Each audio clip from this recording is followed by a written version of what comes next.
Hello world, we're coming to you from the Ocean Hall at the Smithsonian's National Museum of Natural History. I'm John Pfeiffer, curator in the Department of Invertebrate Zoology. I'm Kathy Hollis, collections manager in the Department of Paleobiology. And I'm Holly Little, informatics manager in the Department of Paleobiology. And we'd like to introduce you to the nation's mollusk collection. Mollusks are the second most species-rich phylum on Earth, with origins dating back 500 million years. Mollusks include such diverse animals as octopus and squid, snails and slugs, and mussels and scallops. Besides being a delicious phylum, mollusks are well known for their amazing array of morphologies and ecologies, from ancient miniaturized filter-feeding bivalves on one end of the mollusk spectrum to modern-day fast-swimming predatory giant squids on the other. And all of that amazing diversity is captured in the Smithsonian Mollusk Collections, one of the largest mollusk collections in the world, with over 1 million specimens. Because of the insane temporal and morphological breadth of mollusks themselves, there is an equally insane diversity of mollusk prep types, research questions, collections users, and educational opportunities. The Smithsonian Mollusk Collection is curated by 2 departments: the Department of Paleobiology, who cares for the fossil material, and the Department of Invertebrate Zoology, who cares for the recent material. This diversity necessitates some division of labor, care, and stewardship of the collections, but we're united in many of our digitization goals. We aim to create and mobilize data-rich, accessible, interoperable research quality records of our mollusk specimens. Although that does require some variety and techniques of image and data capture, this capture of common data points enables a view across all of the mollusk collections, despite their physical separation. All of these digitization goals are designed to reveal the true potential of our mollusk collection and allow users to more completely understand the diversification of mollusks as well as their extinction, to assist in the conservation of imperiled mollusks, or to monitor the spread of invasive ones. Because the mollusk collection is divided among 2 departments, we'd like to introduce you the similarities and differences of how these 2 departments organize and digitize their respective parts of the mollusk collection. We are now in the Department of Paleobiology, surrounded by some of our invertebrate paleontology collections. The department as a whole has over 10,000 cases, just like these, full of fossils. The collection is about 65% invertebrate paleo collections, and 700 of those cases are just Cenozoic mollusks. We have some of the Cenozoic mollusk collections right here on this floor, but we're going to take you to another part of the collection a bit more locked away, and until just recently had really inaccessible data, despite being super important for science. Welcome to our wonderful basement. Don't worry, we're moving all of these collections out within the next year.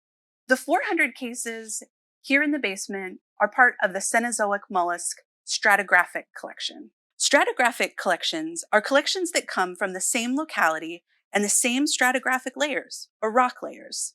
Researchers make stratigraphic collections by collecting all the fossil organisms that occur in a single rock layer to create an ecological sample of what kinds of organisms were living together at that particular point in time. We call this collection a mollusk collection because it contains mostly bivalves and snails, but it is a stratigraphic collection because it contains other kinds of animals like barnacles, coral, and even a few fossil vertebrates. Because this collection contains ecological snapshots in time, we can study it to determine how populations and species in one location changed over time. The fossils you are seeing come from localities primarily from Central and South America. They date back to the Paleocene, or about 66 million years ago. Now, let's go over to John and the IZ collections. 2 city blocks away from paleobiology, we are now in the Department of Invertebrate Zoology, which houses the recent or modern mollusk collection. This collection consists of over 1 million cataloged lots and 17 million specimens, making it one of the largest recent mollusk collections in the world. Opposed to the stratigraphic organization in paleobiology, the IZ collection is organized by taxonomy and then geographically within a species. This allows researchers to more easily appreciate regional variation. The mollusk collection is also organized according to its preparation type, with the dry specimens or the shell specimens being housed here at the Natural History Building on the Mall, whereas the fluid preserved specimens in the cryopreserved material is housed at the Museum Support Center in Suitland, Maryland. Over 85% of our mollusk collection consists of dry lots housed in these types of drawers. There are over 15,000 of these drawers, and we are currently in the process of moving all 15,000 of them from the floor above us to this current space that we are in now. For our mass digitization project, we captured about 1,200 drawers like these, which resulted in over 75,000 specimen records and 145,000 images so far. That unlocks data for hundreds of thousands of specimens that are now available online through our collections portal at the museum and through aggregator sites like GBIF and IDIGBio. These particular drawers contain fossils that were collected in Panama. As Kathy mentioned, this is a stratigraphic collection. So if you look at a single drawer, you can see that all of these trays are connected back to a single locality, but were later organized somewhat taxonomically. We generated records and assigned catalog numbers for the specimens through these data matrix barcodes. This helps us ensure that we maintain connection between all data and images collected throughout the process. Our digitization project overall was really image-driven, so we only did a little bit of data capture to prepare for photography, and that included the catalog number with that barcode and the locality number to help maintain that context of the overall drawer and the larger stratigraphic lot. We then utilized those images to ensure that we could expand upon that data later in the process. For the images, we captured a standard set of photographs for each tray. That helped us make sure that we fully documented the specimens and were able to do that enhancement later on. If you look at a particular tray, so this one, for example, what we did was capture a picture of the entire tray. We then, for most, selected a single specimen that was a good example of what was there and did standard diagnostic views of that specimen. So for gastropods, you would have captured this aperture here and this spiral. We also captured an image of all of the labels and documentation that you can find in the drawers. These images enabled us to iteratively enhance those specimen records over time. The label images in particular are very critical because they allowed us to do bulk transcription and data processing to add in information like the locality description, geologic context, or original identifications later on. Also, that helps us preserve that original specimen information, no matter what we do to process and interpret it to fit it into our data standards. The specimen images enable us to create digital workflows so that we can add data points like specimen counts or other visible traits that you can see on the fossils. We also could do further identification, sometimes just at the class level, or by sharing the images of the diagnostic views out with experts off-site that can send us back new IDs. If you want to learn more about our digitization workflow, there's another video you can check out linked in the description below. Now, let's go look at the digitization techniques used in IZ. Our mollusk collection contains close to 1 million digitized records, all of which are searchable online at our departmental portal, as well as data aggregators like IDIGBio and GBIF.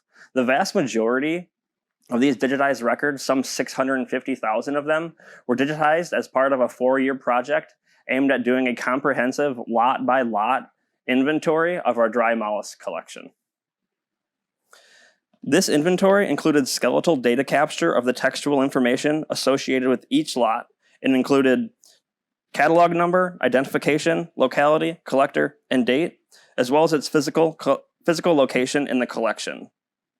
Through this effort, we were able to more precisely determine the taxonomic, spatial, and temporal scope of our collection and serve that data to users. The IZ mollusk collection contains over 24,000 types, 12,000 of which are primary types. Due to the dedication of several volunteers, we've been able to image over 3,000 of our primary types. Images of these types have been standardized and assembled into publication quality plates that include multiple orientations, scale bar, catalog number, and the nominal species. One of our future digitization goals is focused on enhancing digital data for mollusks of conservation concern. Specifically, we intend on imaging and georeferencing the entirety of our freshwater mussel collection. Freshwater mussels are often considered the most endangered groups of animals in the world, and in the US alone, over 90 species are federally listed under the Endangered Species Act. As such, these animals are the focus of concerted conservation efforts at federal, state, and local levels. These conservation efforts benefit tremendously from accessible and data-rich museum records. For example, digitizing and verifying the taxonomic and spatial information associated with these records is one of the few ways in which we can accurately determine the historical distribution of species and measure how it has changed across time and space. These changes are one of the primary ways in which stakeholders make taxon-based conservation assessments, determine conservation priorities, and measure the effectiveness of these conservation actions. Biodiversity conservation is a crisis discipline. It's complicated by rapidly changing ecosystems and focused on taxa that are by definition rare and oftentimes data poor. By focusing our digitization efforts on taxa of conservation concern, we have our efforts directed towards taxa that have clear, practical, and timely applications to our various conservation stakeholders.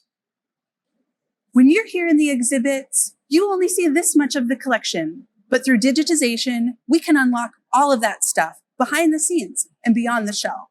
And digitization doesn't just end when we create a digital specimen record. It opens up possibilities for continuing to enhance that record over time through new workflows and expertise, and as we share that information out with the larger community. As research is done, like new identifications or discovery of new species within the collection, that information flows back into our collections data. It's the data life cycle of mollusks. Thanks for joining us on this tour of the nation's mollusk collection. Bye. Valve.